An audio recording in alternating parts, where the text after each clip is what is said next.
Hey guys, it was Gucci, JJJBoxing here, and I want to talk about Jared Anderson, the real big baby Anderson, versus Andrii Rudenko from Ukraine. Yeah, so it's good when you get free boxing. This was a free fight on your local cable, wherever you are. For me, it's TSN. For the US, it's ESPN. So I like it. Just makes it way more accessible, and I really appreciate when they put boxing on free TV because I hate when I have to find streams on every fight I want to see. It's just annoying. You got ads, the stream cuts out, so it makes you really want to tune in when you can just turn on your TV and it's there. So I appreciate that. I want to say that. So yeah, this fight was on ESPN, TSN for Canada, but so Jared Anderson, I remember his last fight versus Charles Martin. He had some defensive troubles, even though he clearly won the fight. Um, he was getting hit cleanly by Charles Martin throughout that fight in spots, so it was a bit concerning. Obviously, he's young. He's only 23. He's learning, so it wasn't like hugely like concerning. It was just like, okay, he's got to learn how to tighten up the defense. And this fight, he definitely showed that he tightened up the defense. Obviously, it was a different type of fighter. Maybe it was more tailor made for him, you could say. But that guy from Ukraine, that Rudenko, he's really durable. That's for sure. I think he's only been stopped once before, and it was like a disqualification, I think, right? They were saying, I didn't see that fight, but the guy is pretty durable. Um, yeah, so he's lost 7 times, but he's only been legitimately stopped once before this, and like I said, it was a disqualification though.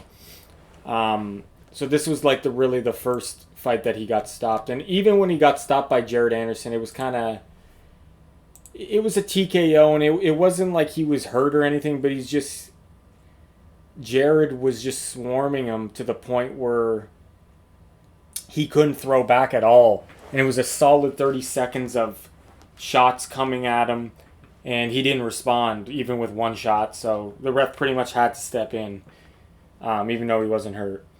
So a good win for Jared Anderson. Obviously, it was more like heavy bag training for him, to be honest, tonight. Um, but fights like this will just prepare him more for the next coming fights, right? Every fight is an experience, a learning experience for a young fighter, and this will just make him better, right? Each style that he faces he'll see, and it will make him better. So, um, props to Andrii Rudenko. I don't know if I'm saying his name right. Anderson's opponent. Um, he's a very durable guy. He was eating the body shots like he was eating the body shots like no one's business. So you got to give it to him there. But I noticed what Jared Anderson did, what was smart in this fight. He stopped using more power later in the fight, right before the stoppage. I think a round or two before the stoppage, and he started putting more combinations with favoring speed more than power. And Tim Bradley brought that up. That, oh, I like how Anderson is taking more off his shots, less power but more speed in combinations, and that was smart that he did that, because that's why he got the TKO win, because he stopped trying to get him out of there with just huge shots. Not that he was winding up or anything, but he started taking a little bit more off the shots and favoring the combinations more, and that's what got him the TKO win. Because I feel like if he didn't throw enough shots in combinations, I don't know if he would have got the knockout win. It probably would have went the distance, because this guy wasn't going to go out with one shot because he was very tough. So that was smart how he did that. He kind of reminds me of of a heavyweight Errol Spence, the way his work rate is. He's high work rate, athletic, breaks you down with a bunch of shots. I don't know if he's the hardest puncher. Like, I know he's 16-0 and 15 KOs, but I don't know if, like, you could say he's one of the hardest punchers in the division, because he hasn't fought that many good fighters, to be honest. A lot of the guys on his resume, I have no clue who they are. I've seen him obviously knock these guys out pretty good, but the quality of these guys isn't that good. So really, I can't say that he's one of the hardest punchers in the division, especially since Charles Martin went to decision. And this guy, clearly, the Ukrainian guy, wasn't really hurt. He kind of just overwhelmed him and got the TKO. So he is heavyweight, though, and he obviously does have pop in his shots, but it's yet to be seen if he can really hurt the top guys in the division like Wilder does, right? Like even Fury's doing to guys, right? He's and Fury's not the hardest puncher either, but lately he's obviously, ever since the Wilder fights, Fury has really favored his power more, and he really sits down on his shots more. But like, what I'm trying to say is, like, until Jared starts fighting the higher echelon of guys and knocking them out, I can't say his knockout percentage is kind of deceiving. Like, it's very high, but I wouldn't call him the hardest puncher yet, really, or one of the hardest in the division. He's showing the work rate in this fight, which I liked, and that's what got him the stoppage. So, yeah, good win for Jared, the real Big Baby Anderson. Seems like a good guy too. I've seen his backstory, how he loves his dog. You gotta love a guy or love a person who loves dogs. That's a good character and trait to have. You could just see he loved that dog in the what do you call it? What's the word I'm looking for? The promotion to the fight. They were showing his backstory, and you could just see he really loves his dog. He loves his brother, who did go to jail, but you can tell, like, it's in his mind every day. He's just waiting for his brother to get out.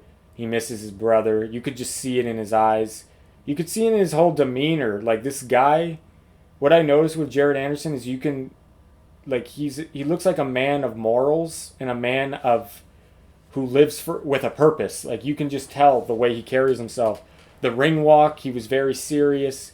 You can just tell that this guy's in this sport to feed his family. He even said to just get money for his family. He doesn't want to do this for long. He wants to retire at actually 27. So he doesn't even really want to get super rich off this, or he's just doing it to get enough money to get obviously a good living for his family, and then just spend time with his family. That's all it looks like to me. He values his family and his dog, so that's seems like a good guy. And I liked his demeanor, his ring walk. He's wearing the Batman. That was kind of funny. But actually, he suited it going in. I'm not gonna lie, he looked pretty slick in it. Usually, sometimes they look kind of silly or stupid, but he looked decent in it. But yeah, you got to give it props to the Ukrainian fighter as well, Andrii Rudenko. He's tough, he's durable. I think his wife was there, his blonde wife. I think she's pretty good. I don't know how old she is. She's in her 40s maybe, or 30s, but she's looking decent still. But yeah, good win for the real big baby. On to better things, and yeah. Let me know what you guys thought about the fight. It's Triple J Boxing, guys. Have a good one. Take care.